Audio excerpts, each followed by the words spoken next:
Tens of thousands of innocent people killed, entire cities destroyed, nearly 2.5 million people driven from their homes.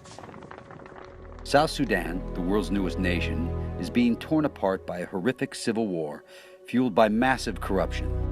Two men, South Sudanese President Salva Kiir and former Vice President Riek Machar, command forces responsible for mass rape, child soldier recruitment, and massacres of civilians.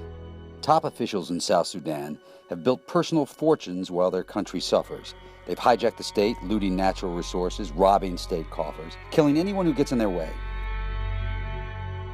Government money is diverted to lethal private militias and weapons used against the people.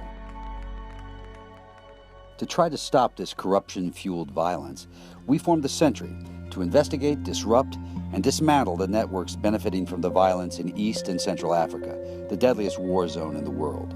Even the president of South Sudan has called corruption in his own government the cause of this war. Some of these ministers have bought apartments, they have bought very beautiful houses, villas.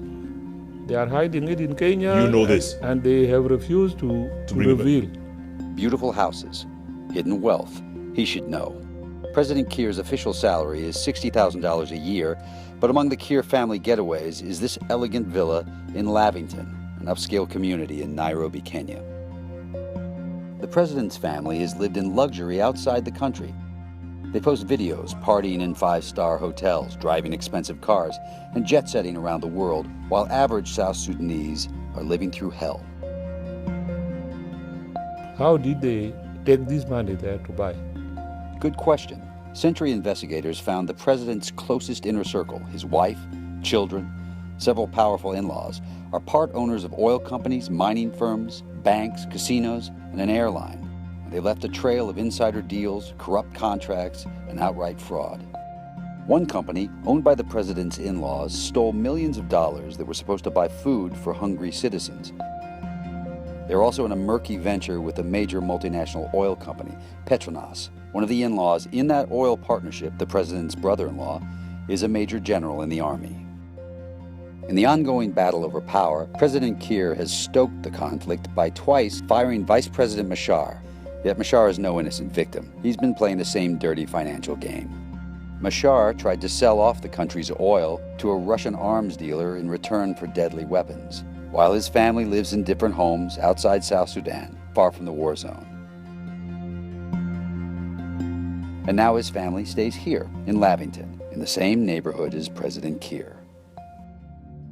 Our Sentry investigators found evidence of international complicity at every turn. These officials could not continue to loot and kill without the help of an array of international facilitators, not just secretive Russian arms dealers, but also international bankers, businessmen, and lawyers. These war profiteers are stealing from some of the poorest people in the world.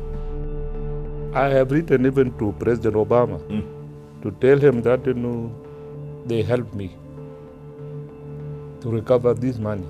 That's right, President Kiir. Governments around the world should begin freezing and seizing these stolen assets, starting with yours. Sentry investigators are turning over dossiers of evidence of grand corruption in South Sudan to governments around the world. These same governments have crafted financial tools to combat terrorism, nuclear proliferation, and organized crime. Now it's time to use these tools to stop these men from looting and killing in South Sudan. We've long suspected these crimes were taking place, and now we have the proof. We have the moral obligation and the power to do something about it. War crimes shouldn't pay.